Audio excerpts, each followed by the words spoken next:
Hello students, आज फिर हम हाजिर हैं एक नया वीडियो लेकर, एक नया टॉपिक। आज का जो टॉपिक है बहुत इम्पोर्टेंट टॉपिक है, विभव मापी। लेकिन ये टॉपिक स्टार्ट करूं उससे पहले आपसे रिक्वेस्ट, यदि आपने मेरे चैनल को सब्सक्राइब नहीं किया हो तो प्लीज़ पहले चैनल को सब्सक्राइब करिए और फिर पूरा वीडियो आप देखिए। और वीडियो देखने के बाद यदि आपको पसंद आए तो लाइक कीजिए और कमेंट बॉक्स में कमेंट जरूर कीजिए। धन्यवाद। आइए स्टार्ट करते हैं आज का टॉपिक, विभव मापी। तो देखिए, विभव मापी जो वर्ड है, विभव मापी, इस शब्द से ये स्पष्ट हो रहा है कि विभव को मापने वाला या विभवांतर को मापने वाला। तो एक ऐसा उपकरण जिसकी सहायता से हम विभवांतर को नापें या किसी सेल के विद्युत वाहक बल को नापें, ऐसे उपकरण को हम विभव मापी कहते हैं। परिभाषा के रूप में यदि अपन देखना चाहें तो विभव मापी वह उपकरण है जिसकी सहायता से किसी सेल का विद्युत वाहक बल या परिपथ के दो बिंदुओं के बीच विभवांतर ज्ञात किया जा सकता है। तब आप बोलोगे सर विभव मापी है तो विभवांतर तो अपन जो है वोल्टमीटर से भी ज्ञात करते हैं, है ना। तो विभव मापी फिर क्यों? तो ये अपने आप में क्वेश्चन है। तो विभव मापी की सुग्राहिता के बारे में अपन बात करें तो ज़्यादा डिटेल में मैं नहीं जाऊंगा, लेकिन इतना ज़रूर कहूँगा कि जो विभव मापी होता है ये बहुत ही एक्यूरेट, बहुत यथार्थ, वास्तविक जो होता है उस माप को ये मापता है। जबकि जो आपका वोल्टमीटर है वो वोल्टमीटर में एरर हो सकती है, उसमें त्रुटि हो सकती है मापने में। उसके बहुत सारे रीजंस हैं। एक कारण ये हो सकता है कि जैसे अपन बोलते हैं कि भाई कहीं पे भी यदि अपन नापें तो वहाँ पे आपका जो है रेजिस्टेंस अगर फुल होगा तो रेजिस्टेंस फुल हो तो धारा अंदर नहीं जाएगी, मतलब कि प्रतिरोध अनंत होना चाहिए। लेकिन वास्तविकता में जो वोल्टमीटर होता है उस वोल्टमीटर का प्रतिरोध अनंत है क्या? उच्च जरूर होता है, हाई जरूर होता है, लेकिन अनंत नहीं होता है। तो जब भी हम सेल के ऊपर उसको लगाएंगे, सेल के दोनों सिरों पर लगाएंगे तो थोड़ा बहुत करंट उसके अंदर चला जाता है। तो किसी सेल का जो ओरिजिनल विद्युत वाहक बल होता है वो उसको मेजर नहीं कर पाता है, क्योंकि थोड़ा सा करंट उसके अंदर फ्लो हो जाता है। लेकिन ये जो उपकरण है आपका विभव मापी, ये आपका शून्य विक्षेप विधि पर आधारित है। यहाँ पर आपका मेजरमेंट तब किया जाता है जब करंट बिल्कुल नहीं बहता है। तो कहीं ना कहीं ये जो उपकरण है ये एक्यूरेसी में वोल्टमीटर से बहुत अच्छा है। अब इसकी कैसी क्या संरचना होती है, क्या होती है, इसके बारे में हम बात करेंगे। और भी चीज़ों में इसको श्रेष्ठ गिना जा सकता है, परंतु ये भी एक बात सत्य है कि अधिकतर जगह वोल्टमीटर का ही उपयोग किया जाता है। वोल्टमीटर का उपयोग इसलिए किया जाता है कि वो छोटा एपरेटस होता है और आसानी से उसको यूज़ में लाया जा सकता है। और जब हम बात कर रहे हैं इसकी विभव मापी की, तो ये जो आपका एपरेटस है ये बड़ा होता है और इसको इतनी आसानी से अपन यूज़ में नहीं ला पाते हैं। कई जगह पर जहाँ पर छोटी जगह होती है, छोटा कोई चीज़ है, तो वहाँ पर आप मेज़रमेंट के लिए इसका उपयोग नहीं कर पाते। लेकिन फिर भी इसका जो कॉन्सेप्ट है, इसका जो प्रिंसिपल है, वो सब हम देखेंगे। और इसकी कंस्ट्रक्शन के बारे में मैं जल्दी से छोटा सा आपको बता के उसके बाद में उस पर आता हूँ। इसमें क्या होता है कि इसमें वही आपके जो अपन ने मीटर सेतु के अंदर देखे थे उसी टाइप का एक लकड़ी का पटिया होता है। उस लकड़ी के पटिए के ऊपर मीटर सेतु में 1 मीटर लंबा तार, हमने बताया था कि 1 मीटर लंबा तार होता है। इस टाइप से 1 मीटर लंबा तार होता है यहाँ पर। और वो तार का किसका होता है? मिश्र धातु का, एलॉय का होता है। मैंने बताया था आपको कांस्टेनिन और मैग्नेनिन का होता है। सेम तार यहाँ पे भी रहता है। इसका भी जो आपका क्रॉस सेक्शन एरिया जो होता है, हिंदी में क्या बोलेंगे, अनुप्रस्थ काट का जो क्षेत्रफल होता है तार का, वो बिल्कुल एक समान होता है। जैसा मीटर सेतु में एक समान होता था, ऐसा कैसा इसमें भी एक समान रखना है। अंतर सिर्फ इतना आएगा कि यहाँ पटिए पर सिर्फ 1 मीटर का तार नहीं लगा होगा, ये यहाँ पर इस टाइप से अंदर ही अंदर इस टाइप से जो है ये या तो ऐसे 4 तार लगे होंगे 4 मीटर के, लकड़ी के पट्टी के ऊपर कसे हुए होंगे, या फिर ऐसे 10 तार लगे होंगे।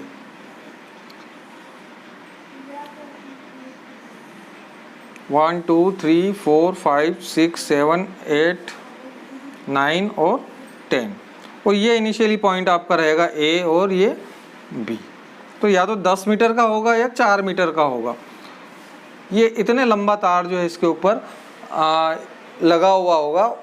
यहाँ साइड में पट्टियाँ लगा देते हैं तो हमें नज़र नहीं आता है, लेकिन ए और बी 2 पॉइंट हमें ज़रूर दिखाई देते हैं कि ये ए पॉइंट है, ये बी पॉइंट है, और यहाँ पे आपको वो पट्टी लगा देते हैं तो ये आपको अंदर से जॉइंट है, ये इस प्रकार से नज़र नहीं आता है, परंतु ये उसकी संरचना होती है। और ये पूरा लकड़ी के एक पटिए के ऊपर इस टाइप से ठुका हुआ होता है। तो ये तो उसकी संरचना होती है। 2 टर्मिनल होते हैं, इन टर्मिनलों से कनेक्शन किया जाता है। अब ये तो मैंने थोड़ा सा इसको कंस्ट्रक्शन बताया आपको, क्योंकि आप यदि प्रैक्टिकली देखोगे, अब यहाँ पे हम सर्किट में जब बात करेंगे तो हम इस पूरे इतने लंबे चौड़े तार को नहीं लेके और हम सीधा ए बी को एक शॉर्टकट से बता देते हैं कि ये ए और ये बी, ये ए और बी पॉइंट है। इसका मतलब ये आप मान के चलो कि हम इस पूरे तार की बात कर रहे हैं, यहाँ जो अंदर है इस पूरे तार की बात कर रहे हैं, 10 मीटर लंबा तार है उसकी हम बात कर रहे हैं।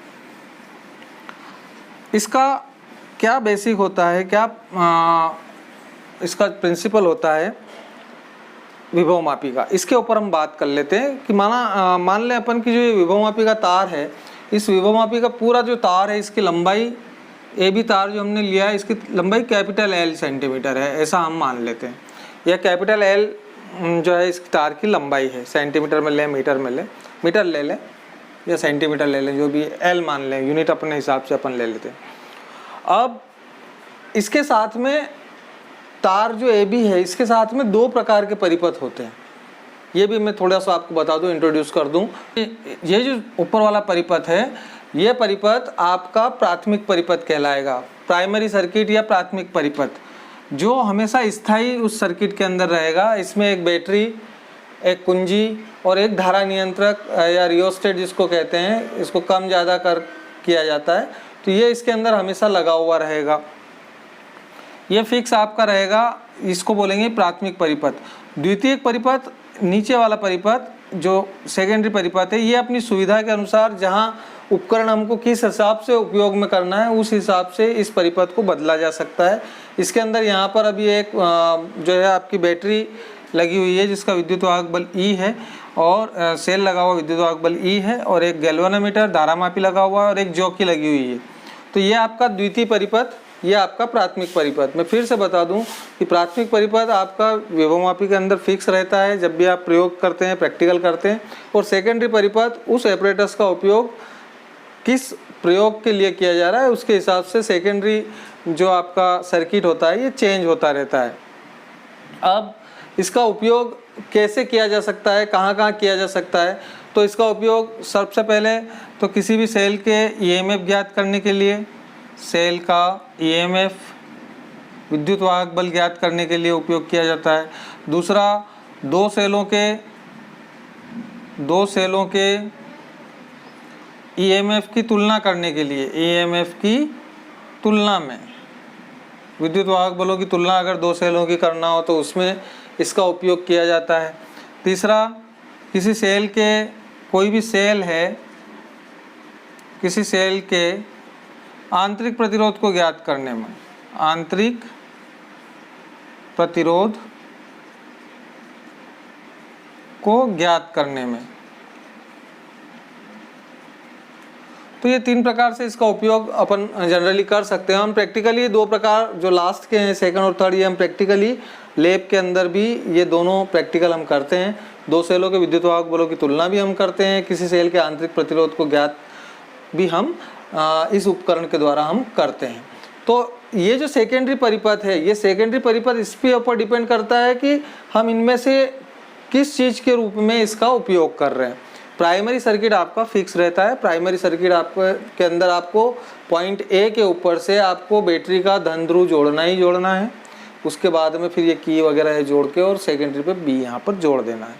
हमेशा एक बात और इसकी ध्यान रखना है कि जो इसका पॉइंट है ए, इस ए पॉइंट पर जितने भी सेल इस पूरे एपरेटस के अंदर यूज़ में किए जाएंगे, मान लीजिए एक सेल ये यहाँ पे कर रहे हैं, यहाँ कर रहे हैं, तो इनके सबके धन ध्रुव इसी पॉइंट से जुड़ेंगे, ए से।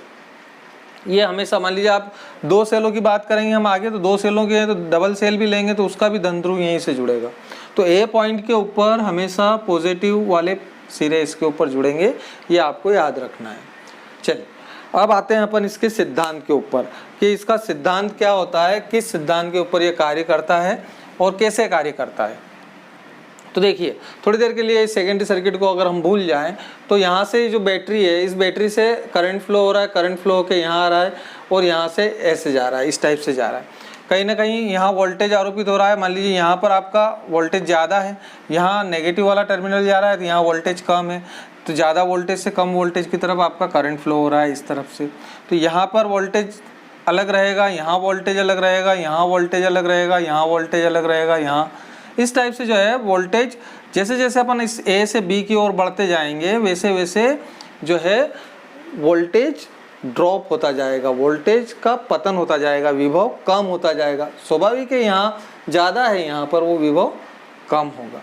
तो ये जो वोल्टेज का पतन है, इस वोल्टेज के पतन को प्रति एकांक लंबाई के ऊपर अगर अपन देखें तो मान लीजिए पूरी जो लंबाई है इसकी ए बी तार की, ये हमने मान लिया कि जो ए बी तार की जो लंबाई है वो कितनी है, एल है।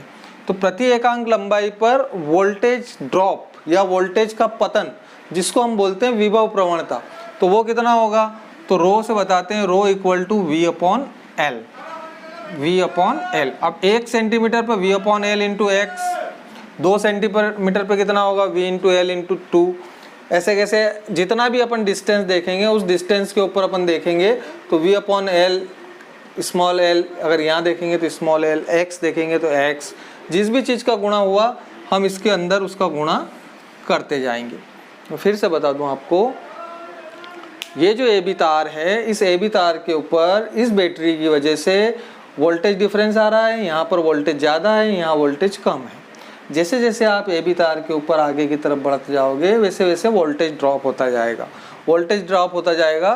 तो ये जो वोल्टेज ड्रॉप है, इस वोल्टेज ड्रॉप को या विभव पतन को प्रति एकांक लंबाई के ऊपर 1 सेंटीमीटर के ऊपर जितना वोल्टेज ड्रॉप होगा उसको बोलते हैं विभव प्रवणता या वोल्टेज ग्रेडियंट बोलते हैं जिसको, विभव प्रवणता।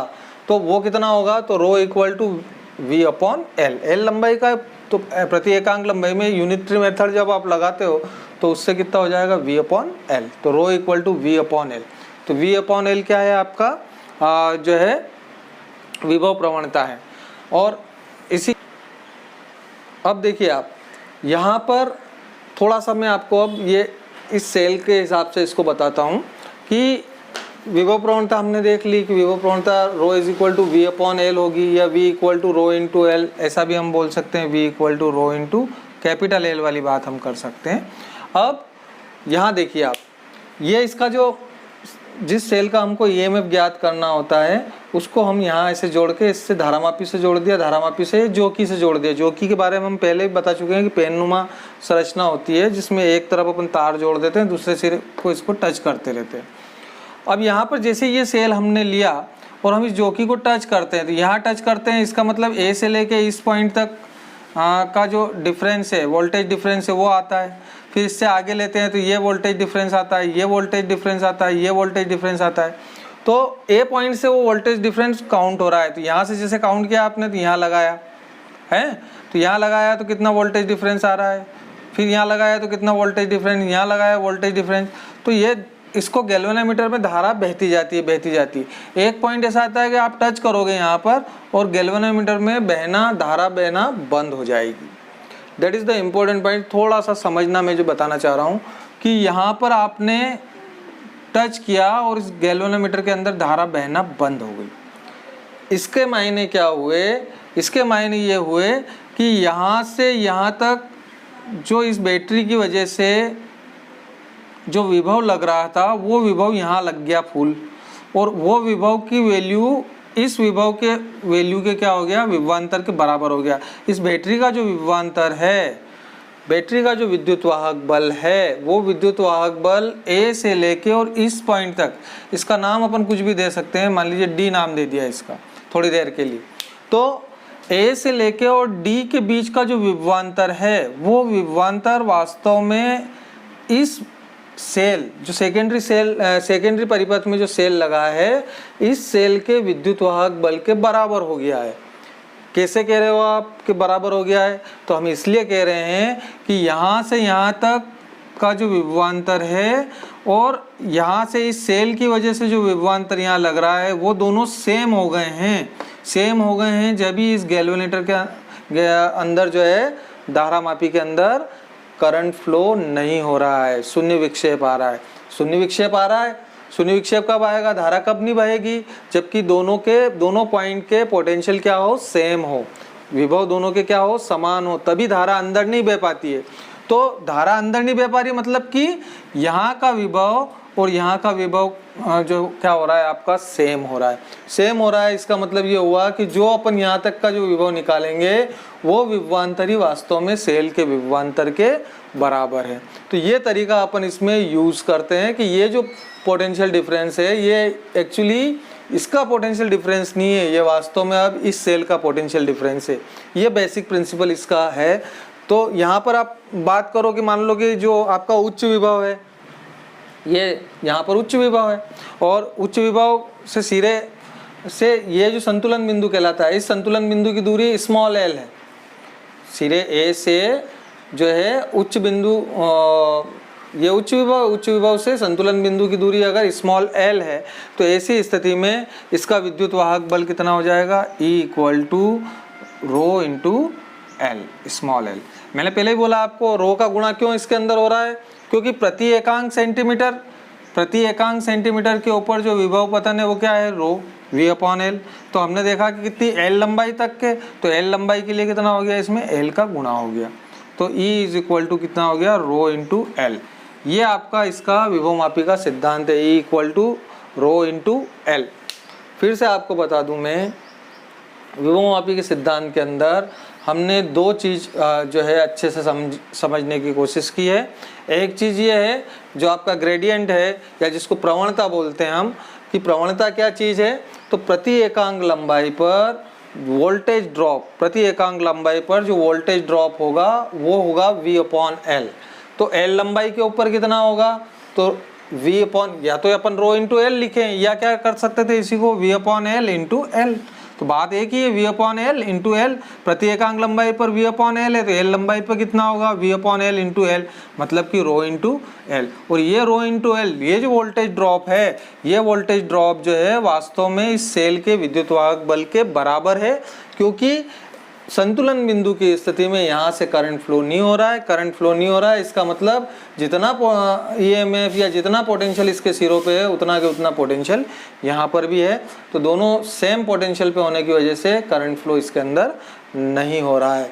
तो ये आपका E = रो इंटू एल, ये आपका जो है एक क्वेश्चन बनता है। और वो क्वेश्चन आपका स्टार्टिंग वाला प्रश्न होता है कि विभवमापी से आप क्या समझते हैं, इसके सिद्धांत को आप समझाइए और इसके यूजेस लिखिए। तो ये मैंने आपको पहला क्वेश्चन समझा दिया कि विभवमापी किसको कहते हैं, विभवमापी का सिद्धांत जो है वो क्या क्या होता है, किस पर आधारित होता है और उसके यूज क्या क्या होते हैं। ठीक है, चलिए नेक्स्ट जो क्वेश्चन है आपका बहुत ही इंपॉर्टेंट है, परीक्षा की दृष्टि से भी और प्रैक्टिकल की दृष्टि से भी। प्रैक्टिकल भी ये हम लोग करते हैं और परीक्षा के अंदर भी ये पूछा जाता है। विभवमापी द्वारा दो सेलों के EMF की तुलना करना, दो सेलों के विद्युत वाहक बलों की तुलना करना। और ये जो है प्रैक्टिकल भी आपका लैब में इसको सेट किया जाता है। साथ ही साथ जो आपका क्वेश्चन है बोर्ड में भी ये क्वेश्चन बहुत बार पूछा गया है, पूछा जाता है कि विभवमापी की सहायता से दो सेलों के विद्युत वाहक बलों की तुलना निम्न बिंदुओं के अंतर्गत करिए। सूत्र एवं सिद्धांत, परिपथ का नामांकित चित्र, प्रेक्षण सारणी, कोई दो सावधानियां, इस टाइप का और बहुत सरल है। अब इसमें जो आपका परिपथ है वो परिपथ का जो नामांकित चित्र है वो सामने आपके मैंने बना रखा है, यहाँ पर देख लीजिए आप। तो ये जो आपका, अब मैं थोड़ा सा प्रैक्टिकली भी आपको बात करूँगा, प्रैक्टिकली भी साथ में लेके चलूँगा कि ये आपका प्राथमिक परिपथ है। प्राथमिक परिपथ में हमने बोला कि आपका सीसा संचायक जो आपका सेल है, बैटरी है बाहर से जो आपने 6 वोल्ट 5 वोल्ट जो भी जोड़ रखी है उसको आप फिक्स, उसका प्लस वाला सिरा यहाँ जोड़ दिया है, एक कुंजी है और एक धारा नियंत्रक इसके साथ जोड़ के, और इस प्राथमिक परिपथ आपने फिक्स पहले से कर लिया है। अब आपको जिन दो सेलों का विद्युत वाहक बल ज्ञात करना है और उनकी तुलना करना है, दोनों सेलों के विद्युत वाहक बलों की तुलना करना है, उनके भी जो दोनों धन वाले सिरे हैं ये E1 और E2 ये दो, मान लीजिए एक आपका लेकलांसी सेल है और एक डेनियल सेल है, ये हम बनाते हैं लैब के अंदर। लेकलांसी सेल जो प्राइमरी सेल होता है वो, और डेनियल सेल इसको हम कंस्ट्रक्ट करते हैं लैब के अंदर ही बनाते हैं, वो फिर किसी अलग टॉपिक में बताएंगे कैसे बनाते हैं। ये दोनों सेलों को बना के उसके बाद दोनों के जो धन वाले सिरे हैं वो दोनों धन वाले सिरे भी पॉइंट ए से ही जोड़े जाते हैं। जैसा मैंने आपको पहले भी बताया है कि बिंदु ए के ऊपर जितने भी परिपथ के अंदर सेल यूज आ रहे हैं उन सब सेल के धन वाले सिरे को यहाँ पर जोड़ देते हैं। जो माइनस वाला सिरा है, माइनस वाले सिरे से एक कुंजी या तो द्विमार्गी कुंजी आपको मिलेगी। द्विमार्गी कुंजी के टर्मिनल से आप, मैंने यहाँ पर दोनों अलग अलग कुंजियाँ बता दी, ये K1 और ये K2, और इन दोनों को, ये द्विमार्गी कुंजी ही है बेसिकली। और बीच में यहाँ से जो टर्मिनल होता है उस टर्मिनल को अपन गैल्वेनोमीटर पे दे देते हैं, धारामापी पे दे देते हैं, और धारामापी से जो तार निकालते हैं वो अपन जोकी पे दे देते हैं, और जोकी को इस तार के ऊपर हम टच करते रहते हैं। तो ये आपकी प्रैक्टिकल के कनेक्शन पूरे हो जाते हैं। जब कनेक्शन पूरे हो जाते हैं तो सबसे पहले हम चेक करते हैं कि ये कनेक्शन सही है या नहीं है। तो जोकी को उठा के हम सबसे पहले पॉइंट ए पर रखते हैं। पॉइंट ए पर रखने पर गैल्वेनोमीटर का जो संकेतक है वो एक साइड जाता है। जब आप दूसरे पॉइंट पर रखते हो, बी वाले पॉइंट पर रखते हो लास्ट में, तो संकेतक दूसरी तरफ जाता है। यदि ऐसा हो रहा है कि एक पॉइंट के ऊपर संकेतक लेफ्ट साइड में जा रहा है, दूसरे पॉइंट पर राइट साइड में जा रहा है, तो we are ready for practical, हमारे कनेक्शन सही हैं और हम प्रयोग करने के लिए तैयार है। जैसा मैंने मीटर सेतु के अंदर भी आपको समझाया था, सेम कंडीशन में आप यहाँ पे परिपथ बनाने के बाद में पूरा कंप्लीट करने के बाद चेक करेंगे कि अब हम प्रैक्टिकल के लिए तैयार हैं। प्रैक्टिकल हम स्टार्ट करते हैं, कुछ भी नहीं है, बहुत इजी गोइंग ये प्रैक्टिकल हो जाते हैं। इसके अंदर अपन सबसे पहले संतुलन बिंदु किसकी निकालना है, E1 के लिए निकालना है। इसके लिए निकालना है तो इसकी की जो आपका नोब रहेगी वो इसके अंदर अपन लगा देंगे। इसके अंदर आपने नोब लगाया, यहाँ से निकाल के इसके अंदर लगा दिया, यहाँ से निकाल के इसके अंदर लगा दिया, तो क्या हुआ कि E1 परिपथ में आ गया, है ना। E2 नहीं आया, E1 परिपथ में आ गया। यहाँ से होके और करंट फ्लो होने लग गया ऐसे पूरा, यहाँ से तो करंट आ ही रहा है इसके अंदर और इसका करंट होने लग गया ऐसे होके। तो हम क्या करते हैं, इसका ईएमएफ ज्ञात करने के लिए हम संतुलन बिंदु ज्ञात करते हैं। इसको जोकी को हमने उठा उठा के टच किया और जहाँ पर भी करंट फ्लो होना बंद हुआ, इसके अंदर धारामापी में शून्य विक्षेप की स्थिति प्राप्त हुई, वो हम दूरी नोट कर लेते हैं। E1 के लिए है तो उस दूरी को हम L1 बोल देंगे, है ना।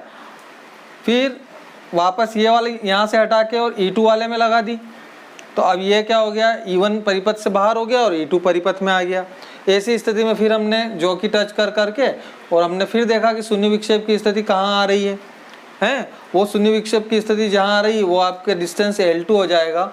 यहाँ पर आपको मैं बताना यहाँ पे भूल गया कि यहाँ साइड में एक आपकी स्केल लगी हुई रहती है। यहाँ पर जैसा मीटर सेतु में स्केल रहती है उसी प्रकार से इसमें भी स्केल लगी रहती है ऐसे 100 सेंटीमीटर की।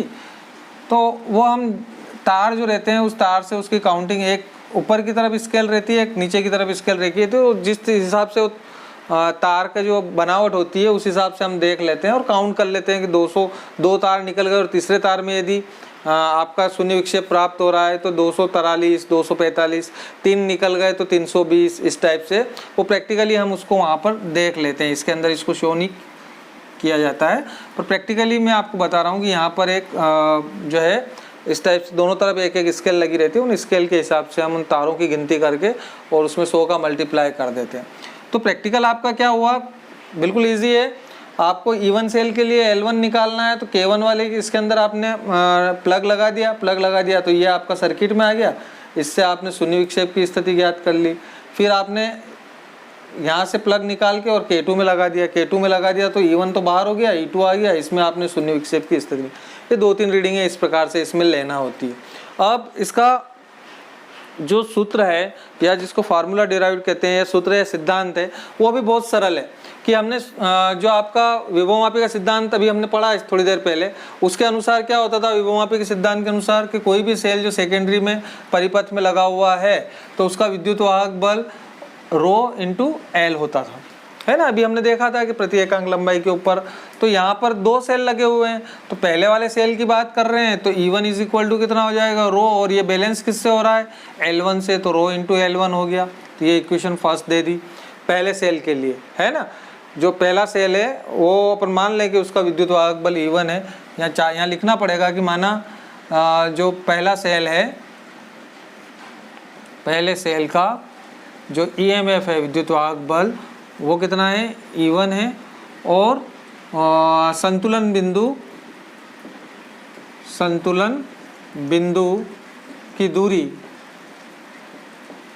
L1 है। तो ऐसी स्थिति में जो विभवमापी का सिद्धांत से E1 इज इक्वल टू कितना हो जाएगा, रो L1। इसी प्रकार से जो आपका दूसरा सेल है E2 है ना, उसका E2 का EMF हमने मान लिया कितना है, E2 है, दूसरे सेल का EMF E2 है, और संतुलन बिंदु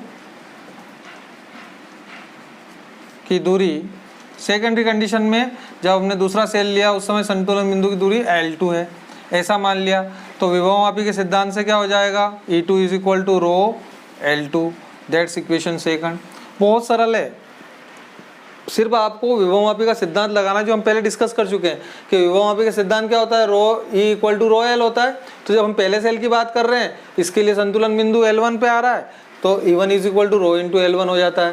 दूसरे सेल की बात कर रहे हैं, इसके लिए संतुलन बिंदु कितने पे आ रहा है, L2 पे आ रहा है, तो E2 is equal to rho into L2 हो जाता है। तो 1/2 कर दो, क्योंकि हमको तुलना करना है, इनमें तुलना करना है। तो E1 upon E2 is equal to rho L1 upon rho L2, rho से रो कट गया, तो E1 upon E2 is equal to L1 upon L2। ये आपका फार्मूला आ गया।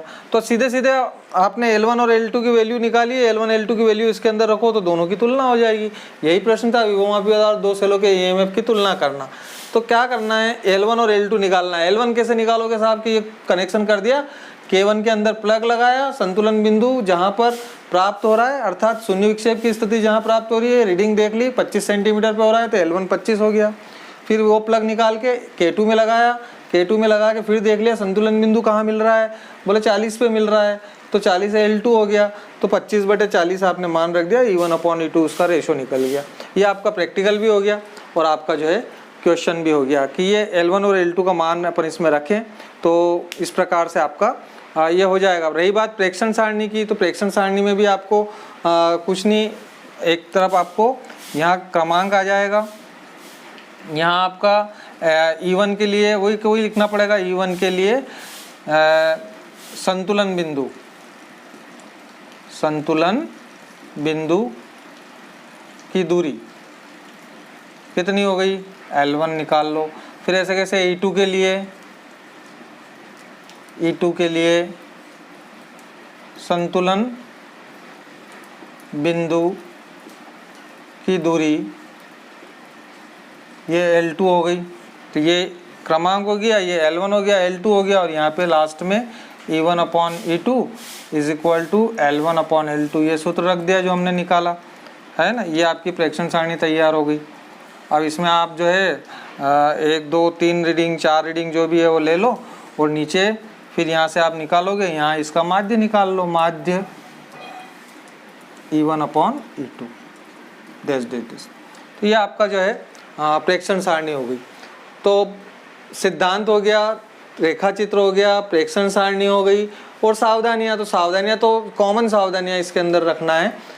एक जरूर सावधानी, बाकी तो सावधानियां है कि पेज कसे हुए होना चाहिए, कहीं जंग लगा हुआ नहीं होना चाहिए, और वही जोकी को इसके ऊपर रगड़ कर नहीं चलाना चाहिए। क्यों नहीं चलाना चाहिए, क्योंकि मीटर सेतु वाले प्रैक्टिकल में मैंने बताया था आपको क्यों नहीं चलाना चाहिए, क्योंकि जो इसका क्रॉस सेक्शन का जो एरिया होता है वो कम ज़्यादा हो जाएगा और उससे रजिस्टिविटी के ऊपर फ़र्क पड़ता है, इसलिए नहीं चलाना चाहिए। उठा कर इसको ऐसे रखना चाहिए। एक चीज़ और मैं आपको प्रैक्टिकली बताना चाहता हूँ कि ये जो बैटरी हम ऊपर से लगा रहे हैं, इसकी वैल्यू इन सेलों की तुलना में ज़्यादा होना चाहिए, है ना। जो आप बाहर से लगा रहे हो उसका भी रीज़न है भाई, कि भाई यहाँ से ये आ रहा है, यहाँ से आ रहा है, तो अगर इसकी वैल्यू इसके बराबर हुई या कम हुई तो फिर ये इसको बैलेंस कैसे करेगा। क्योंकि बेसिक प्रिंसिपल ही इसका ये है कि जो आपका इसका जो EMF है वो इस सेल के अंदर से जो करंट फ्लो हो रहा है उसका जो विभवांतर है वो इससे मैच खाएगा, इसके बराबर होगा, तो इस जोकी के अंदर इस धारामापी में करंट फ्लो होना बंद हो जाएगा। तो यदि ये इससे कम हुआ तो कोई मतलब ही नहीं निकलेगा। तो इसलिए इस सेल की वैल्यू जो है कहने का मतलब सीधा है, इसको अपन जब E1 और E2 अपन लेते हैं, डेनियल सेल और लेक्लांसी सेल बनाते हैं, तो ये 1.25 वोल्ट या 1.5 वोल्ट के आसपास बनता है। और यहाँ जो आप बैटरी ले रहे हैं वो बैटरी आपको 3-4 वोल्ट की लेना चाहिए, जिससे आपका प्रैक्टिकल बहुत आसानी से ये हो जाए। ठीक है, तो ये आपका जो है क्वेश्चन हो गया। इसके बाद में एक प्रश्न और आपका रह जाता है, सावधानियां भी मैंने आपको बता दी है कि संचायक सेल का विद्युत वाहक बल का मान प्रायोगिक सेल के विद्युत वाहक बल से अधिक होना चाहिए। सभी सेलों के धन ध्रुव को एक ही सिरे से जोड़ा जाना चाहिए और जोकी को तार पर रगड़कर नहीं चलाना चाहिए। इसके बाद एक क्वेश्चन और रह जाता है।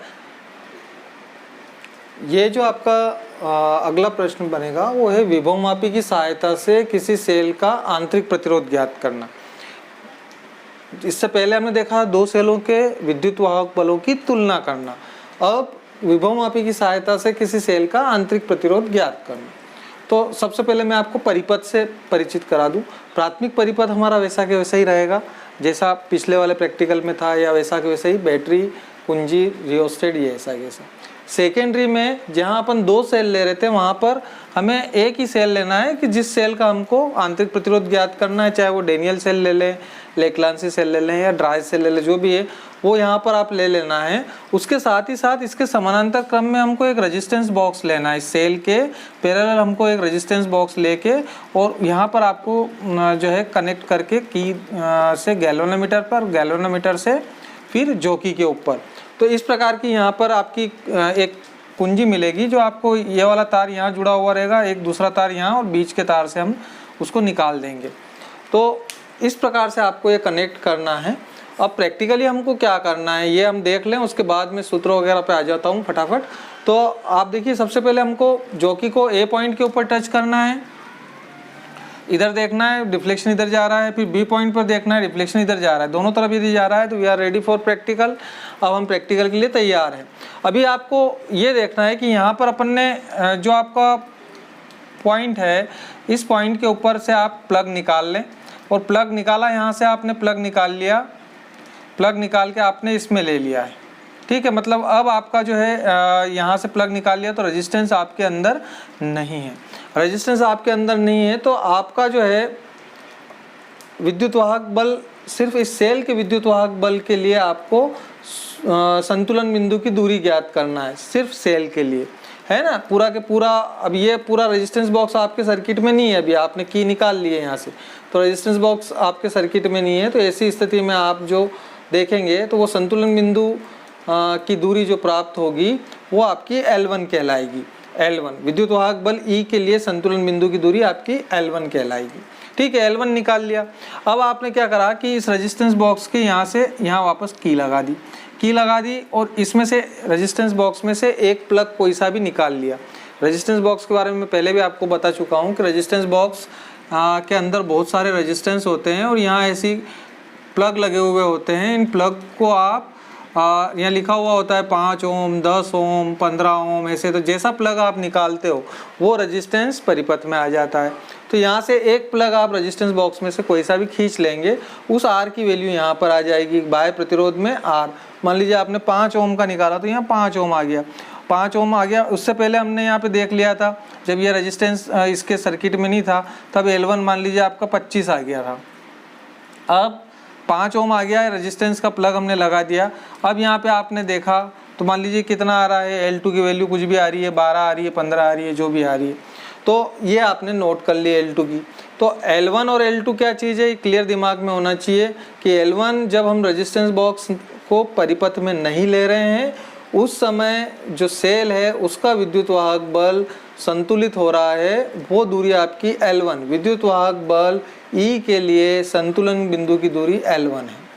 फिर सेकेंडरी हम क्या कर रहे हैं, रेजिस्टेंस बॉक्स को हम परिपथ में ले रहे थे, यहाँ प्लग लगा दिया, परिपथ में आ गया, और यहाँ से प्लग एक जो रेजिस्टेंस हमको चाहिए उसका प्लग निकाल लिया। उसके लिए आप संतुलन की दूरी कर रहे हैं तो अब वो वोल्टेज ड्रॉप होगा यहाँ पर, क्योंकि रेजिस्टेंस के थ्रू जाएगा। तो विभवांतर के लिए संतुलन बिंदु की दूरी जो है वो आपकी L2 ज्ञात हो जाएगी, है ना। तो ये प्रैक्टिकल में आपको L1 और L2 की दूरी ज्ञात करना है। अब इसका फार्मूला कैसे निकलता है इसके ऊपर हम थोड़ी सी बात कर लेते हैं कि जो आपका हमने देखा था कि एक प्रश्न मैंने पहले करवाया था आपको कि किसी सेल के आंतरिक प्रतिरोध, विद्युत वाहक बल और विभवांतर के अंदर संबंध स्थापित कीजिए। तो आप लोगों ने देखा था कि वहाँ हमने एक रिलेशन निकाला था R is equal to capital R और E अपॉन V -1, इस प्रकार का एक रिलेशन हमने निकाला था, जहाँ पर स्मॉल r क्या है, सेल का आंतरिक प्रतिरोध है, ये बाह्य प्रतिरोध है, उस परिपथ के अंदर ये सेल लगाया था, उसका विद्युत वाहक बल, विभवांतर, और इस टाइप का हमने एक पूरा के पूरा एक रिलेशन हमने फाइंड आउट किया था कि r ये होता है, small r is equal to r e by V -1। अब यहाँ हम देखें कि जब हम बात कर रहे हैं किसकी, सिर्फ रेजिस्टेंस बॉक्स इसके अंदर नहीं लिया हुआ है हमने, रेजिस्टेंस बॉक्स परिपथ से बाहर है, सेल के विद्युत वाहक बल की बात कर रहे हैं। तो सेल के विद्युत वाहक बल के हिसाब से जो आपका विभवमापी का सिद्धांत है उसके अनुसार E की वैल्यू आपकी हो जाएगी E equal to rho into L1, that's equation for second. जब हमने रेजिस्टेंस बॉक्स इसके अंदर ले लिया तो वोल्टेज ड्रॉप हुआ, विभवांतर, तो अब विभवांतर के लिए हम बात कर रहे हैं, तो विभवांतर के लिए आपकी जो V इक्वल टू जो हो जाएगी वो हो जाएगी रो इंटू L2। उसके लिए संतुलन बिंदु कितना आ गया, L2 आया था, मैंने पहले समझा दिया आपको। ये दोनों वैल्यू आपने इसमें रख देना है समीकरण 1 में। तो समीकरण 1 से E और V का मान रख दिया, E और कैपिटल V का मान रखने पर रख दीजिए मान इसमें। तो small r is equal to capital R, E की जगह आ गया आपका रो L1 अपॉन V की जगह आ गया रो L2 -1, रो से रो आपका कट गया, तो small r is equal to आ गया कैपिटल R और ब्रैकेट के अंदर आ गया आपका L1 अपॉन L2 -1। ये आपका फार्मूला यूज्ड आ गया कि आपको जो है विभवमापी की सहायता से आंतरिक प्रतिरोध ज्ञात करने के लिए जो सूत्र चाहिए वो ये सूत्र होगा, small r is equal to capital R L1 upon L2 -1। यही सूत्र हमने यहाँ पे लिख रखा है। यहाँ पे L1 और L2 दोनों की वैल्यू इसमें रख के और कैलकुलेशन कर लेना है, तीनों रीडिंग इसके अंदर भर के और यहाँ पर उसका 3 का भाग दे के और माध्य निकाल लेना है। तो इस प्रकार से सावधानियाँ इसके अंदर पुरानी ही रहेगी। तो ये 3 प्रश्न मैंने विभवमापी के आपको करवाए हैं। ऐसी आशा है कि आप लोगों को बिल्कुल विभवमापी जो है वो समझ में आ गया होगा, क्लियर समझ में आ गया होगा। यदि आपको वीडियो पसंद आए तो आप जो है लाइक करिए और सब्सक्राइब करिए और अपने दोस्तों को भी ज़्यादा से ज़्यादा ये शेयर करिए ताकि उनका भी भला हो सके। धन्यवाद।